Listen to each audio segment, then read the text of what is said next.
All right. Nice. First of all, I would just like to say, accept welcome. I would just like to ask some of you to put your cameras on. And that's mostly because it would be really nice to see some faces.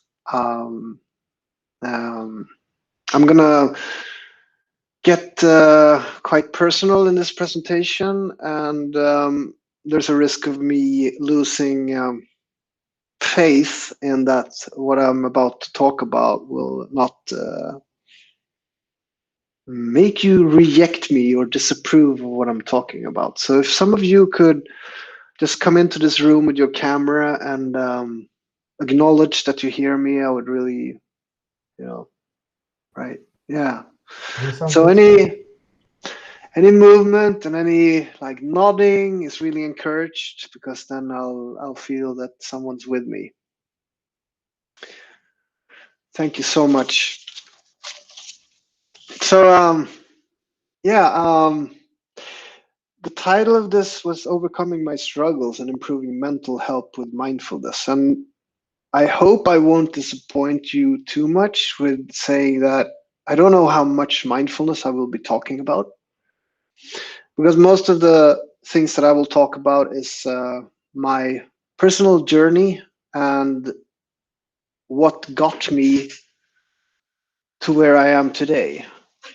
And part of that solution to the problems I've had is through mindfulness. But this story will be mostly about my journey. So as I said, I will get quite personal. I'm going to get really personal, and that's quite a challenge. And to do this in this context, but I'm prepared to be just as open as I can. So I'm really happy that you are here, and yeah. Can I just interrupt you really quick? Yep. This is Alexandra. I just wanted to say thank you so much for doing this. And I'm sorry I can't show my face because I have to move around during this. But I will listen, and I think it's super brave that you're doing this. Yeah, thank you, Alexandra. Thank you. And no worries. I got a few faces here in front of me now. So as I said, along the way, if you hear something you approve of, just give me a thumbs up or just show me that you're alive. Thanks. Yeah, I'm going to talk a lot about stuff in the past, and I'm going to talk about a perspective that I have right now. When I went through some of these things, I might not have had the the knowledge and the perspective that I have today. So just try to keep that in mind.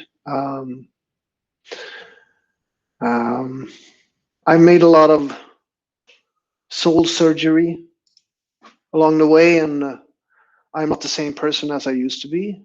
And I've done a lot to get to the point where I actually can talk about some of these things. So I did make some notes. I have done this a few times. That is told my story, but this time is a new context because it's at work. So I did make some notes. We'll see if I need them. But something like this doesn't go well without introducing me. So I'm going to start off with saying that my name is Frederick Lee. I am a programmer manager here at PDS. And I'm also an addict. And I'm also an alcoholic. This is the story of why I am here today and what got me there. I grew up in a really small town in the north of Sweden. It's kind of more of a village. It was a few thousand people, and the family constellation that I grew up with was I had my mom there, and I had my bigger brother and my younger sister. And then there were people around, like my father. He was kind of there. And I had half sister and half brother who was also there. But looking back at it now, I felt really lonely. And there was, there was this feeling of confusion that just came with the whole package, and I I really needed some of those role models to be there, but I really felt I felt very confused, and I had problems. I had problems with friendship. That was a big thing for me. I always felt I was a little odd, or I always felt like I was like begging people to be my friend. I was looking for friendship, but it didn't come natural to me. And when I looked at other people, my friends, they seemed to be, it seemed to work for them. It's just like they were having fun, and I was like, why is it that I, feel that I need to, ask people to be my friend? Don't they like me? I don't know. And of course, I didn't know I was asking myself those questions. I just tried to do the best I could. And I realized today that I really needed someone to ask me those questions and, ask me if I was okay. But as that didn't happen, I just thought, well, this is the way life is. Life's a struggle, and people are different, and people are weird. And I just have to deal with it. Some things that I remember me doing was like I was trying to, I remember I was trying to impress my classmates by making small bags of gifts and then come early before the class started and then put gifts on everyone's table so that when everyone came, there'll be gifts for everyone, and I'll be the one who gave them the gifts, and that would make me really popular. Uh, but I just remember the only thing I remember from that was that the girl that I was in love with, she didn't really care, and I was really upset about that. So I thought, what did I do wrong? Yeah. So that feeling of being a beggar, begging for other people's attention, kind of has followed me a lot.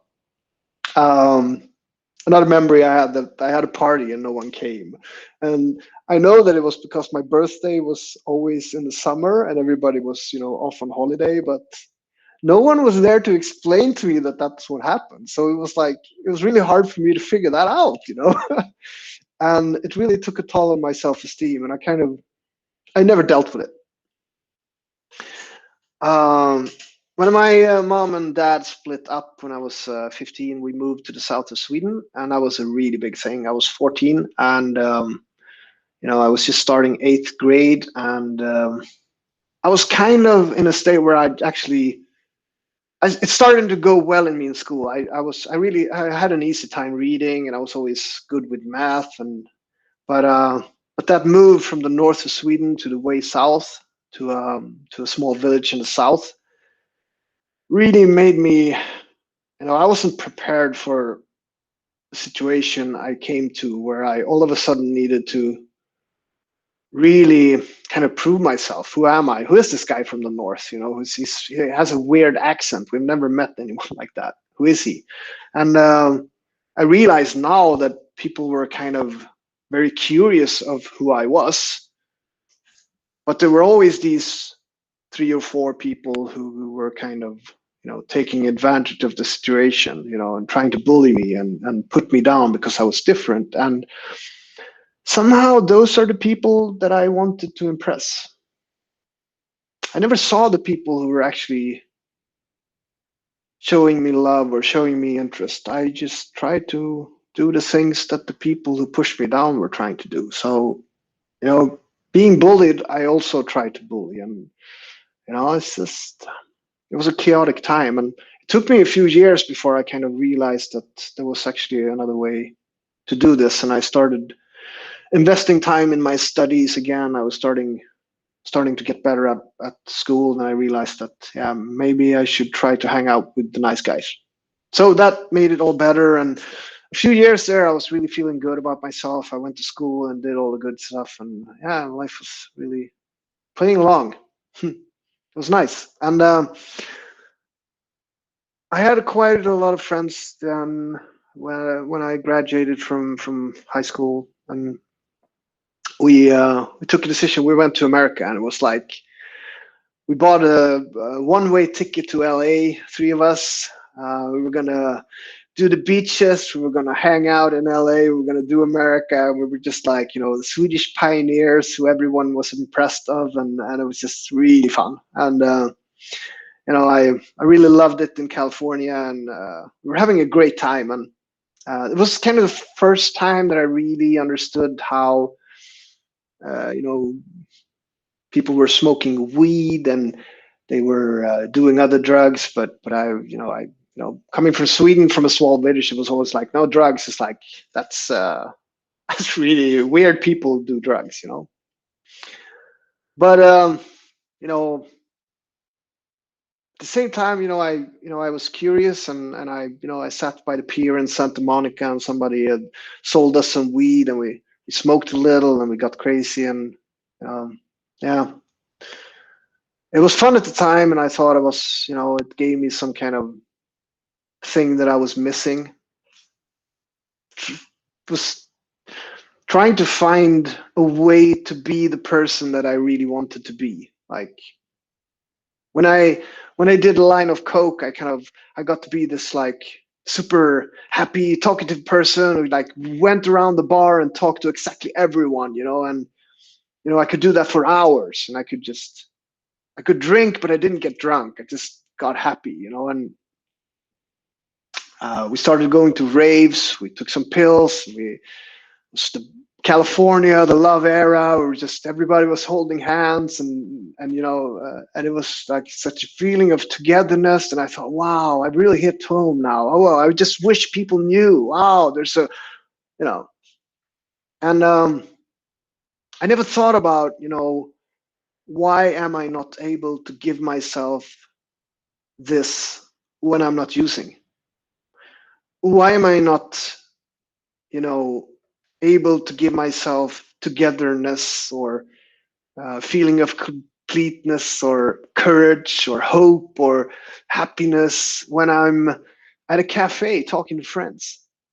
Why is there still some kind of uneasiness when being around people? A stress that I need to impress someone, or something inside of me that just want more of everything.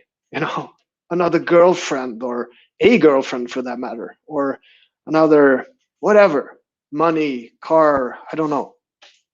But I was young, and I thought I discovered some secret, and secret sauce that I could use that some people didn't know about, and I could just use it and then just pretend that I didn't use it so I could like impress people or impress myself and get a good life. When I got back to Sweden a year after, I kept living this lifestyle that did not work in Sweden. Oh my God, it worked so bad. To keep doing drugs in Sweden, I had to start hanging out with people that people that were doing drugs. And in Sweden, it's a big crime, maybe bigger than the US, I don't know. But and I started developing this depression, from doing the drugs, and that made me, do even more drugs, and that made me stop looking at the social aspects of the way I was living. Sitting in apartments, um, nights on end, talking about anything, and just seeing people come and go, um, and it was really bad there for a while. But then somehow I somehow I had good grades, so I got a place at the university studying astrophysics and philosophy, and I started doing that, and it kind of gave me some distance to where I was at, and I started meeting other people. I met a girlfriend, and after doing some studies there, I got accepted to a space engineering program in Luleå, which is up north. And me and my girlfriend, we decided that it's probably a good idea to move up there because, it's a good opportunity. It's a great chance to do something really cool and, also get away. So I took the chance. I went up there, and, I realized today with the perspective I have that I was kind of just escaping things as well, because I thought, as long as I stop doing drugs, I'm going to be okay, because drugs is starting to become a problem. And if I stop doing that, I'll be okay. So I dug really deep into studies. I took all the space engineering courses, physics, astrophysics, theory of relativity. I was just doing all those things, just to keep my head buried in a book so I didn't have to feel. Um, and fraternities, and there's still party going on at the university. So I spent about 3 days studying and then 2 days drinking. 3 days studying, 1 day drinking. But I thought, a little drinking is not that bad. I was used to be doing drugs. I used to do heavy drugs, and I'm off that. I don't do that anymore. And I thought of the social problems, not being able to get friends, not connecting with people. I started to thinking, there's something wrong with me. There's something wrong with me. I'm not connecting to people, and it's probably a little bit their fault, actually. And I got really confused because it wasn't working out for me. But as long as someone gave me a good grade on my studies, and as long as I handed in those papers and did my research, then I'm fine. Because if I do research and I'm a space engineer, there's nothing wrong with me, right? And I started ignoring that I was feeling, more and more disconnected from people. And I'm going to speed forward because there's a lot of this in my life. I'm 45 today, and I went to Germany to work with some rocket science from a Munich company called the ADS. It's a huge company, and I got a really good position there. And all that did to me was just you know inflate my ego. I was just, I'm a space engineer with rocket science. It was like, wow, I don't have a problem. And then I was sitting home drinking wine every night, playing the guitar. I used to play Chris Christopherson, but because the songs were so sad, I was just sitting there, and every time I went out, I got pissed drunk and started yelling at someone or whatever. And but I was a space engineer and I was doing rocket science, so there must be something good with me. Yeah, it was actually pretty sad, but I can laugh at it today.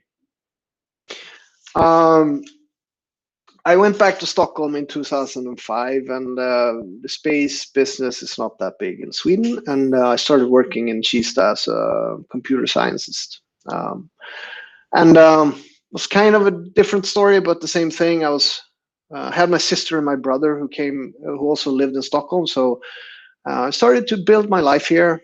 Got more real here because I'm, being in Sweden. Relationships comes a little bit easier than sitting alone in Munich. So it got better. It got better, and I didn't drink as much. Only in weekends, and I never, no catastrophes. I was going to work every day, handling that, and everything was fine on the surface. My family was really happy for me being a engineer working in the computer science business. That's a good thing, right? Um, had a girlfriend, moved in together, and but I wasn't happy. Still something missing. I just kept looking, and at the same time, I at this point it gotten so far, so I was just dead convinced that there's something wrong with me. But I guess it's like this for everyone. I see other people are doing better than me, but maybe that's just because they are different. And happiness was just something that occurred every now and then. But I was just constantly looking to, I wanted more. I wanted more for me. You know, I wasn't of use for anyone else. It was all for me. Yeah. Um, right. So I did a lot of good work. I worked in software development for quite a few years, developing test automation stuff. I went to Bangladesh to work for Ericsson. I did a lot of stuff, but I just kept on like this. And it wasn't until 2010, 2011 that I came to a point where well, things happen in life, and at that point, I've just ended a relationship with someone, and I tried to stay sober for a few months, and I did, but then I got the idea that I would go to Thailand because I needed rest. I went to Thailand and I missed my flight back home because I was sitting in the jungle smoking something that I still don't know what it was, but it was out of a glass pipe. And I missed my flight home, and I called my manager the next Monday and said that my ferry got canceled, so I missed the flight. So I came home a week later, and I was just crushed. And I didn't want to talk to anyone about it because I was so embarrassed. Because at that point, I have tried to get sober openly. So me going to Thailand and relapsing and smoking something out of a glass pipe wasn't popular. So I shut up about it. And then it really got bad because I was starting to feel this shame on a proportion level that I never felt before. And I was so stressed because I was coming off this shit that I've been smoking in Thailand, and I was just trying to impress my ex-girlfriend because I wanted her back, and I was trying to do my best at work, and I started to get really successful in the test automation business. So it was like I was a consultant and writing contracts with the company. It was just everything was just going on, and I couldn't talk to anybody about how I was feeling, and it was like so many things happened so fast.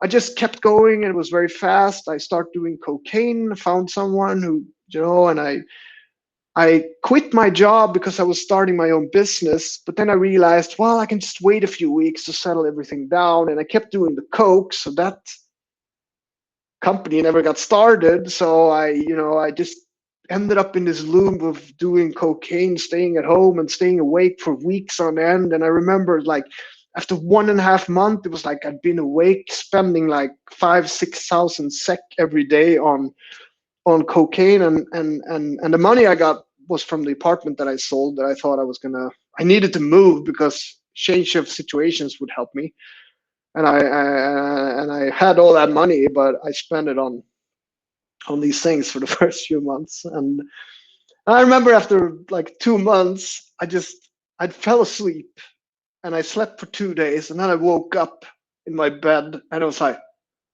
all of a sudden, I realized what had just happened.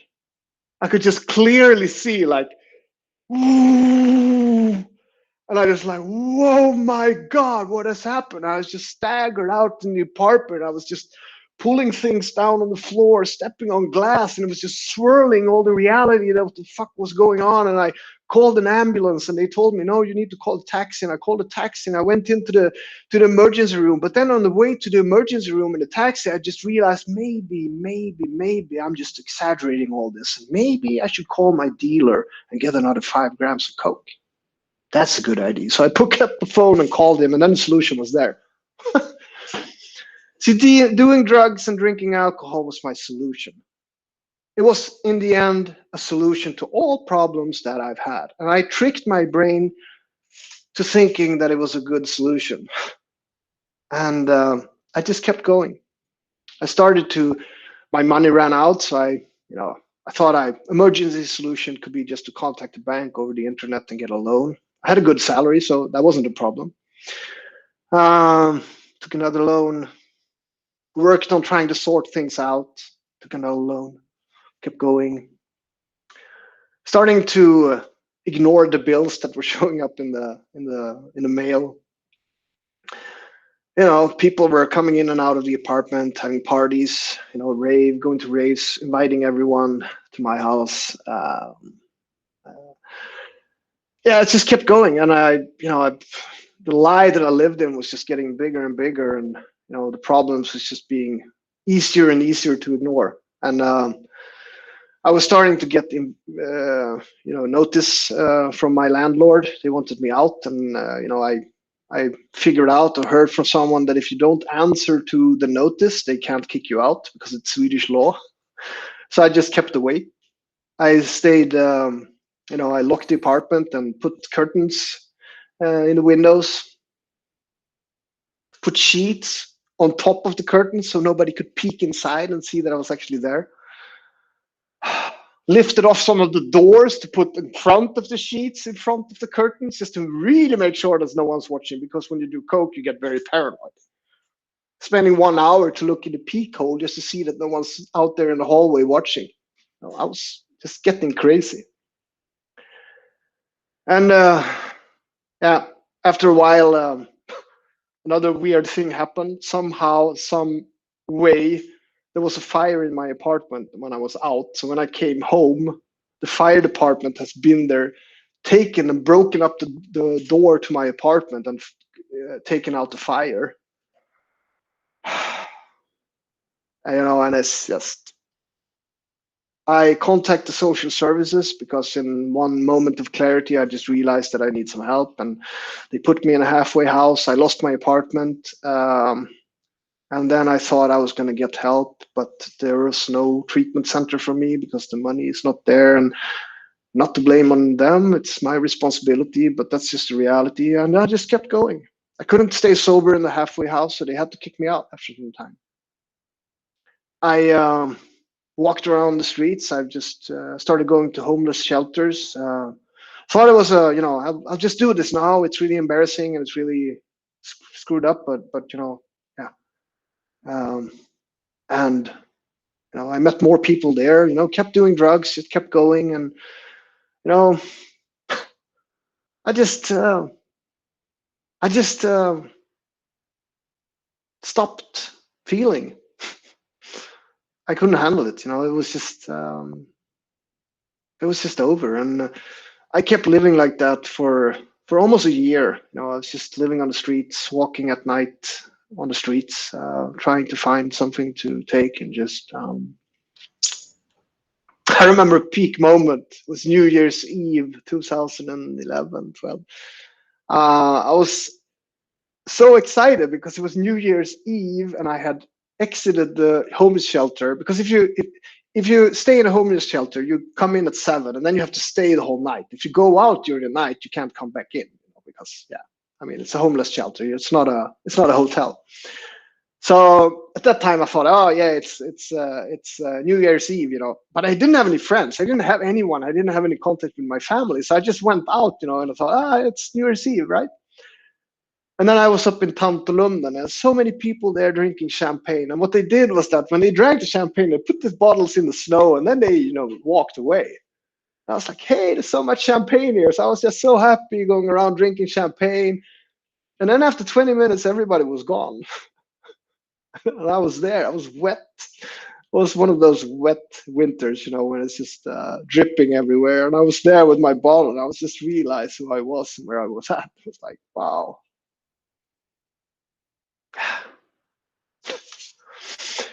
After some time, some people I met, they offered me to be on a thing that they did.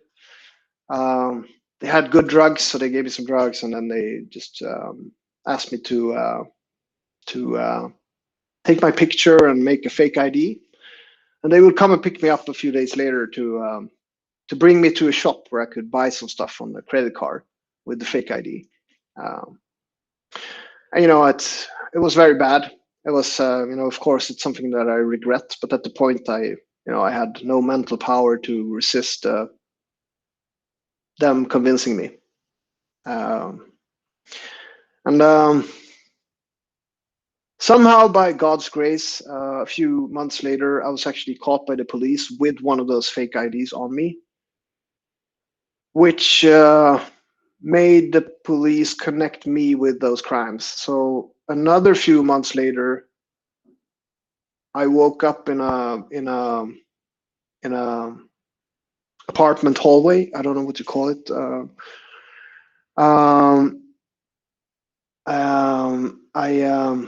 I woke up I don't know, I'd been all out all night eating pills, and I was just sitting and fell asleep in a hallway in an apartment complex. And I woke up, and the police was kind of kicking me and wondering what I was doing there. So they took me in, and then they put me in solitary confinement. And a few weeks later, I found out that I was on trial, waiting for to be on trial. I got sober there in the solitary confinement. I didn't have any contact with my family, no friends, no one. And I spent 4 months there on my own. I had an optional 30 minutes every day that I could be in a solitary outside on the roof.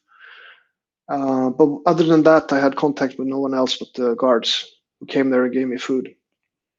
I got convicted to 18 months in prison, and I went to prison, which was hell because I was such a bad mental state. I was scared of everyone and everything, and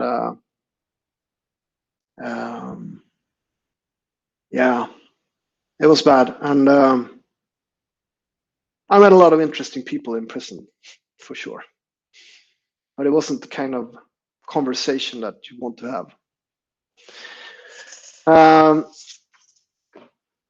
When I was about to finish my sentence, I was probably worse off in my mental state, but I actually managed to apply to get my last month on my sentence to go to treatment center. So I was really confused, I wasn't really sure why the hell I was there, and I ended up at treatment center. It was here in Stockholm, and part of that thing in the treatment center was that you would go into Stockholm to take part of 12-step meetings. So I did that, and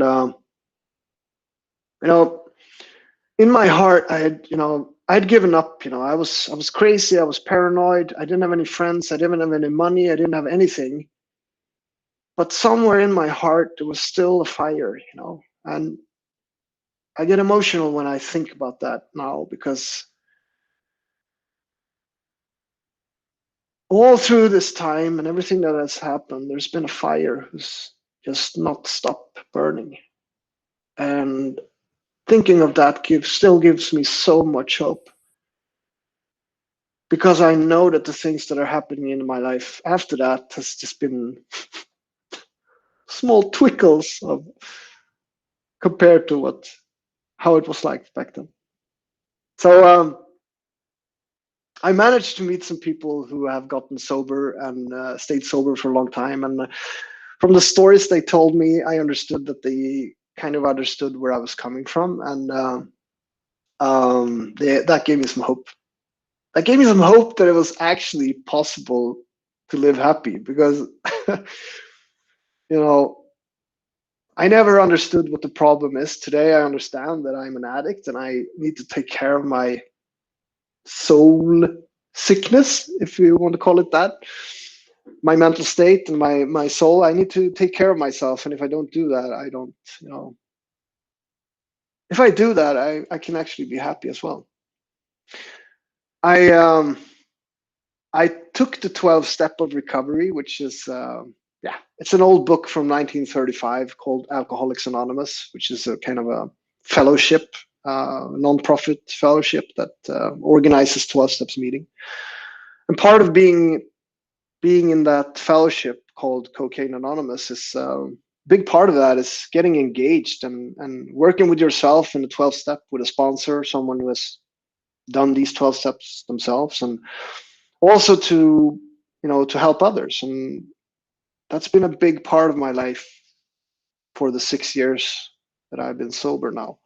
It's going to be 6 years in a couple of weeks, so I'm excited about that. And that fellowship and the work I've done there has given me so much joy and happiness. And I kind of grew up again, and I've seen this fellowship grow from, I think we had 6 or 7 meetings when I started, and now it's like 60 meetings, and we're the biggest fellowship, growing fellowship in Sweden and in Stockholm. And I've been part of that journey. I've spent a lot of time starting new meetings, helping out newcomers, creating, inspiring others, and showing, leading by example and leading without the thought of getting anything back. Learning how to help without asking for anything in return. And that fundamental shift in perception of life, going from needing with a hand straight out, asking for something, asking for friendship, asking for more, asking for society to give me something, asking for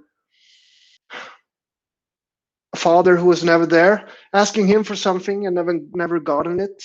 Going from that to putting a hand out, giving, to putting a hand out, giving and expecting nothing in return has taken me from being someone who feels I'm in need to being someone who feels that I have plenty.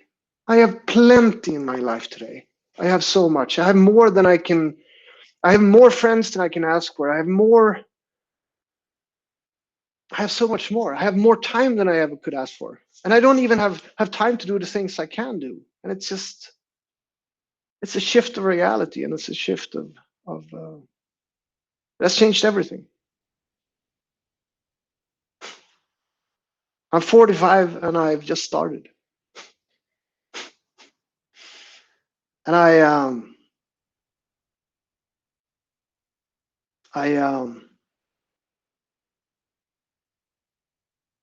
when I see someone come into a 12-step meeting and I hear them speaking about where they're at, um, I just, it brings me back to where I was feeling that way. But I also see that fire burning in their heart. And I know if I could give them the key here, they could actually enlighten that hope to take the opportunity and do the next right thing. And today, many of the times, the next right thing is to go and sit on that chair that I have over there. That's where I meditate every morning. I've done so for the last 6 years. And that's part of the solution. I do a lot of other stuff. I continuously take inventory. I write down what I'm experiencing just to make sure that I'm on the right path. I talk a lot to other people. I've gone to therapy, had some things that I needed to sort out that was just too much for me to handle. I asked for help. I asked people for help all the time. And it changed my life. And I still do that at work and with colleagues and with employees. And, asking for help gives me the power to help others. Helping others gives me power. Meditation removes the things that blocks this power. And the power that I get kind of comes from love. And the more love I can give to myself and the more love I can experience giving to others, the better my life becomes. And the rest, the money, the house, the car, the relationships, that's the sugar on top. All those things comes. I'm just focusing on doing my part. And I'm so grateful for having the tools to do that. And I hope someone feels that they can recognize some of what I went through here. And that's certainly my ambition. And I also struggle, of course, assuming that you are, but as humans, we sometimes struggle. I have my limitations. I can't be whoever I want to. I am what I am. But by living this way, I can love my restrictions as well. I can love the things that I'm weaker at as well, because that's me. I can look at myself struggling with things and I can say, hey, Frederick, you're doing a good job. That's really funny how you try to handle that. Yeah. And sometimes gets really confusing, and I'm in my head and I'm trying to solve things that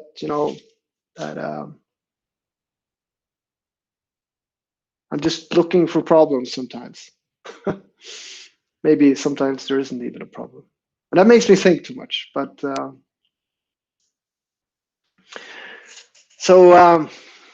yeah, I think my words just are starting to end here. And if you know someone, or if you want to talk to me about these things or other things, just don't be afraid to reach out to me. Really, you'll be doing me a favor, actually. So I'll just stop there, and then if you want to ask any questions, just go ahead. Otherwise, I'm finished. I just wanted to chime in here very quickly. First of all, thank you for sharing. So my perspective and experience is different. It's I never had issues with addiction myself, but I come from a family of addicts, and it's always good to see people who can break out of that destructive loop and make something out of their life. So that's very encouraging to see that some people do manage that, because not everyone do. So congratulations, man. Thank you. I guess I just wanted to say one thing in the beginning. You mentioned you wanted to see our faces, so you can feel that we don't disprove of you or such. And I just want to say that listening to you, I've never met you before, but listening to you now, you feel like a very real person, and you're doing a very good job with making yourself relatable and making it easy to connect to you while talking about these things. So it's quite the opposite.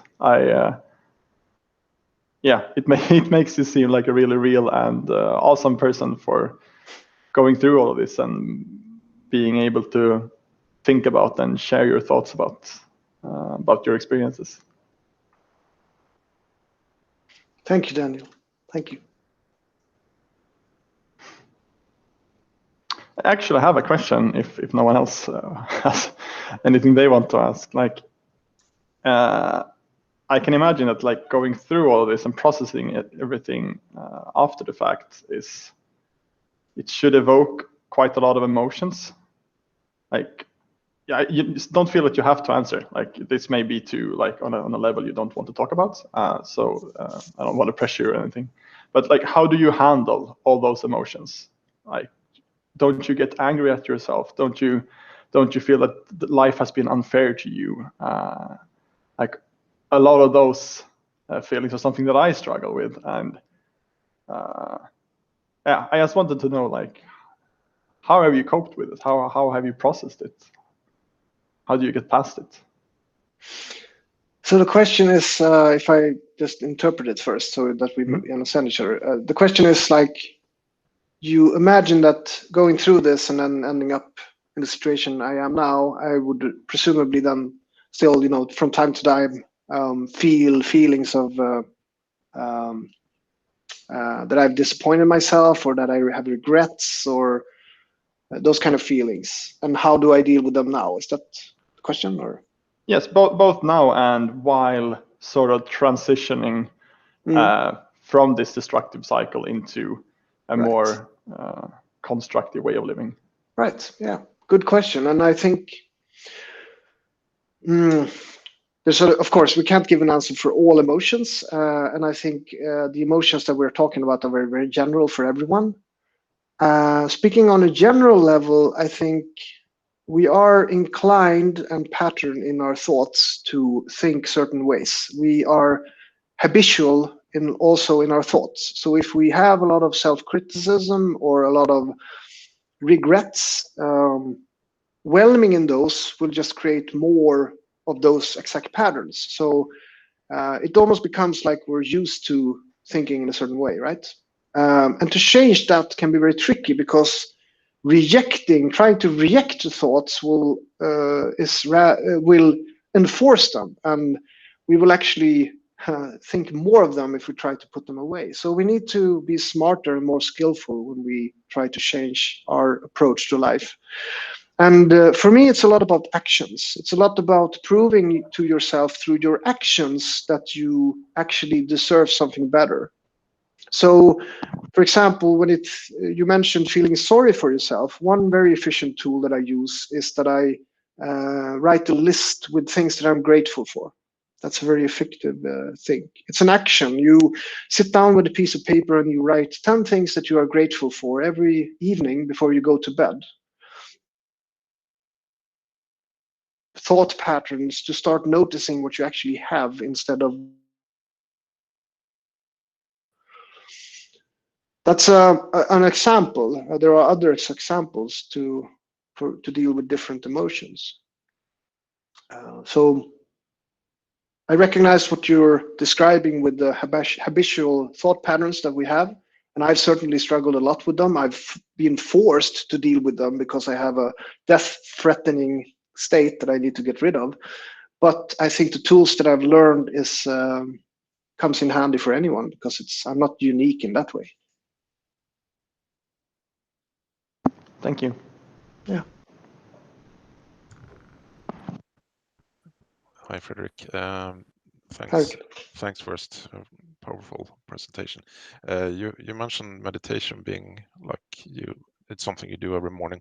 Is that something you picked up during the 12-step program, or where did that come from? I was actually interested in meditation before I crashed, as I described, and but I can see now that my interest was I was looking for a way to relax.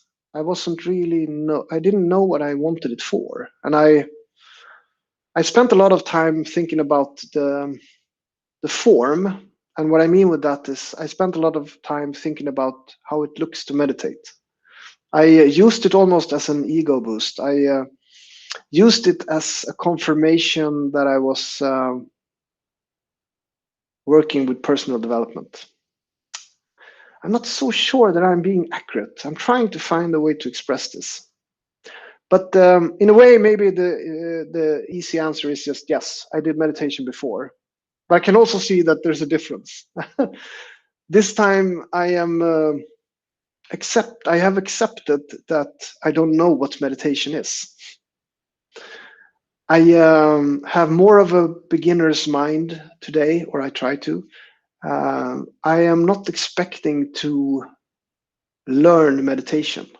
I am expecting that I will be a beginner for the rest of my life, and I do it just because I have decided to do it. Over the years, meditation has given me so much different things that I could never have calculated or read in books. It just proved afterwards that, oh my God, I'm so lucky I have meditation. I would never have figured that out unless I actually sat down on that chair and took a moment to stay present.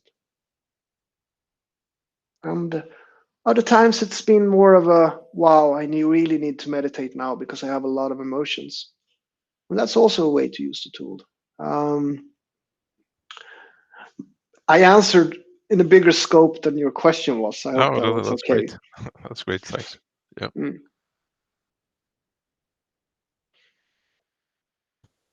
So I do have one question for you, and it's going to be a pretty broad one and kind of the subject of how do we solve world hunger. But how do we solve? No, I mean it's and the scope of how do we solve world hunger. And what I want to ask about is when you were telling us your story, you I felt like the pivotal moments in it were one, your encounter with law enforcement, right, and your participation in this therapy, right, with other people, and I wonder what your opinion is about decriminalization of drugs, right? Do you think you would have been able to break out of the cycle without the encounter with law, or do you think it would have been easier for you to reach out for help? Okay, so the question is, what's my opinion on criminalization of drugs? Is it useful or not? Right? Pretty much, yeah. Okay. I might not be able to answer your question directly, and I'm sorry for that. But I will say that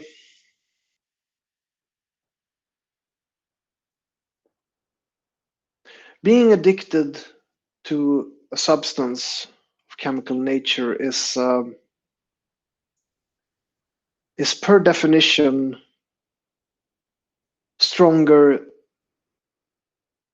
The force in that is per definition stronger than your own will. So my will, how much effort I put into this, per definition, I will never be able to stop. So what does that mean to us? Well, it means that some kind of internal or external incident needs to affect me in a way to facilitate the change in that uneven equation. The only thing that I've seen work is a change from within.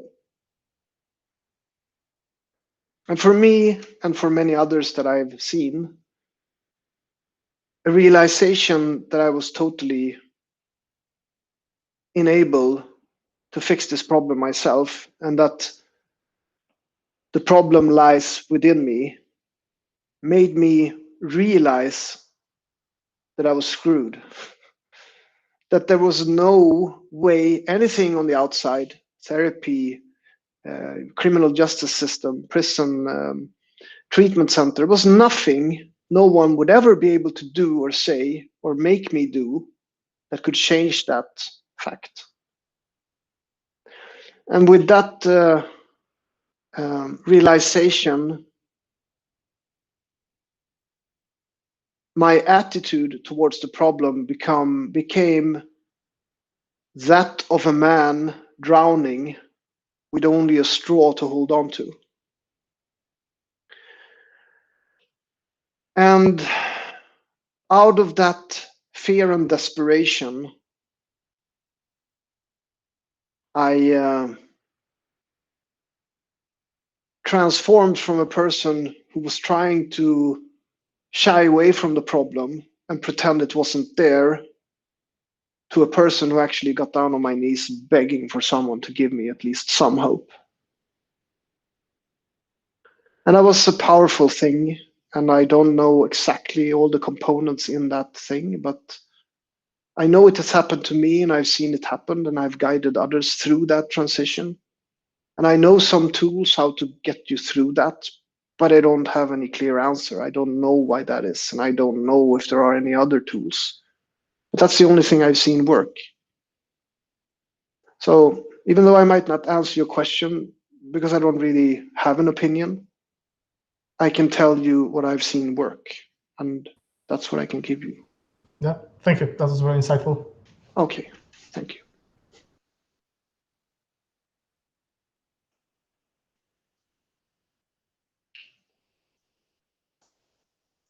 Yeah, so seems like we're well. I'm really happy, and I'm grateful that you all came to listen. And